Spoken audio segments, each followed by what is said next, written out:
Hello, hi, खुलुमबाय माबोरै दं नोंथांमोना मोजाङै दंना आंबो मोजाङै दङ वेलकाम टु अनजालि बसुमतारी बाय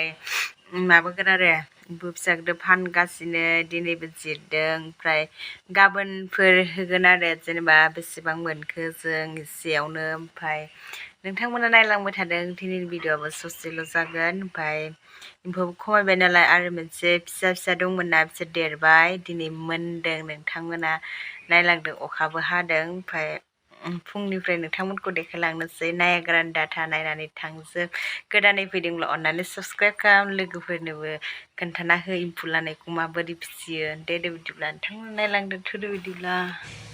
नै गाइस बोथोराबो दुमैलु फुङावनो सिखारदों नालाय गाइस 5टायावनो सिखारनानै जों एम्फौ जिरनो होननानै रेडि आरो सानानो ओंखाराखैमोन बै थिंगालै नै सानजाथिंगालै आरो नै एम्फौफोरा मा खबर होननानै नायदों बिलाइ होजोबना दोनबाय रितु बिमाया ओमफ्राय बिलाइखौ होजोब्बाय नालाय आरो बियो बिथिंगालै जिरबाय थादो 3 केजिसो अर्डार दङ बाट 3 केजि जानाय नंला एम्फौआ खायसे गैला खाथियावबो गामियावनो खाथियाव लादों बिसोरखौ हैनो होबाय जोङो ओमफ्राय जोंनिया बेसेबां जागोन मोनथिला 2.5 केजि बा 1.5 केजि जागोन सानदों जायना जाया मोनथिला नै एम्फौआ जि लथ' लथ' गिदिर गिदिर जादोंना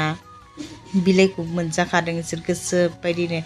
नै जों जिरबाय थाबाय थिंगालै आरो नै सानजौफुआवहा बे एसे थानाया बे आलादा आरो हा गोथाङा बांसिन दङ बेयावहा गोथां आरो फाख्रा सिख्रा आरो एम्फौआ एसे आलादा बेलेगखा बेबो फाइनेलि मोनबाय आरो बेनि थाखायनो बिलाइ लायदों जोङो गामियाव ओमफ्राय नै माब्रै मोनग्रोदों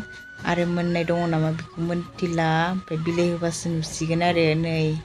बिथिंगालै आरोबाव मासे दङ खोमाहाय नै थिंगालै बासिना होबाय माबानिफ्राय नै बिलाइखौ होजोबनानै दोनबाय आरो माला जोबगोन होनना सानगासिनोहाय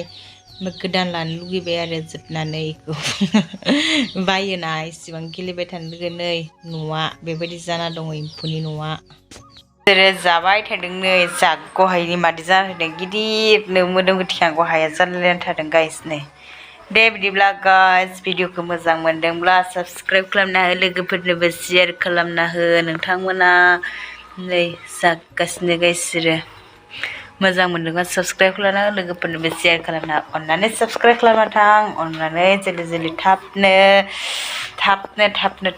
दे गाइस बिदिब्ला बाय बाय गुड नाइट